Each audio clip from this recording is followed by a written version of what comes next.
Hello बच्चों, आज हम करेंगे पठित गद्यांश। बेटा पठित गद्यांश आपकी बुक में ये फास्ट फूड आपका जो पार्ट है ये आपका पठित गद्यांश है। इसमें से कोई भी एक पैराग्राफ आएगा और उससे संबंधित प्रश्न उत्तर आएंगे जो आपको करने हैं।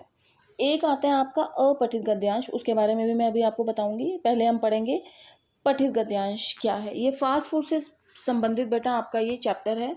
इसमें क्या बताया गया, फास्ट फूड आप सभी जानते ही हो। फास्ट फूड क्या होता है, जो भी आप लोग खाते हो, burger, French fries, chips, pizza, ये सब क्या आती हैं आपकी फास्ट फूड में चीज़ें आती हैं। बेटा ये खाने में स्वाद तो लगती हैं, स्वादिष्ट तो लगती हैं, लेकिन खाने के बाद इसका नुकसान क्या होता है ये हमें पता है, और हमें पता है उसके बावजूद भी हम ये सब चीज़ें खाते हैं।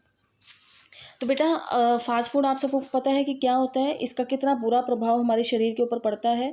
इससे हमें मोटापा भी होता है, इससे हमें और भी बहुत सारी बीमारियां हो जाती हैं। इसलिए हमें फास्ट फूड ना खा करके हमें जो हमारे लिए पौष्टिक आहार है हमें उसका सेवन करना चाहिए।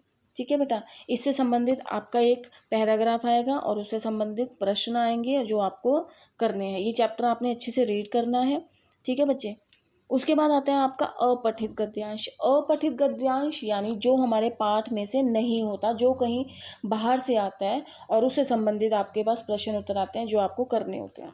ये मैंने आपको एक पैराग्राफ दिया है जो कबीर से संबंधित है। देखो बेटा, पहले इसको आपने ध्यान से पढ़ना है। इसमें कबीर जी के बारे में बताया गया कि कबीर जी कौन थे।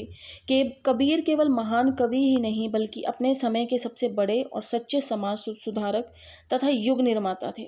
कबीर पढ़े लिखे नहीं थे परंतु वे ज्ञानी व्यक्ति थे।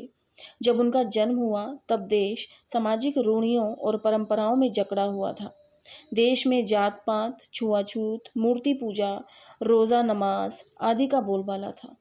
धर्म और जाति के नाम पर संपूर्ण देश दिन प्रतिदिन कमजोर होता जा रहा था।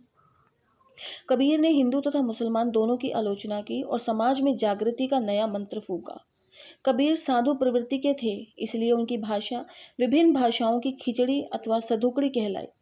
उनकी रचनाएं बीजक नामक ग्रंथ में संकलित हैं। अपने दोहों और पदों में उन्होंने ज्ञान, अज्ञान, निराकार, ईश्वर, आपसी प्रेम आदि की बातें की हैं।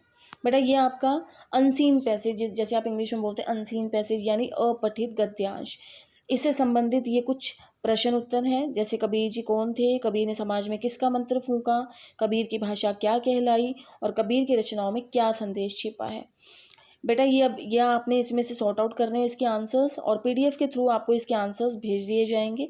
ठीक है बेटा, ये आपका सीन पैसेज था और अनसीन पैसेज ये आपने ध्यान से करना है। ठीक है बेटा। ओके बेटा, stay home, stay safe and keep learning. Thank you.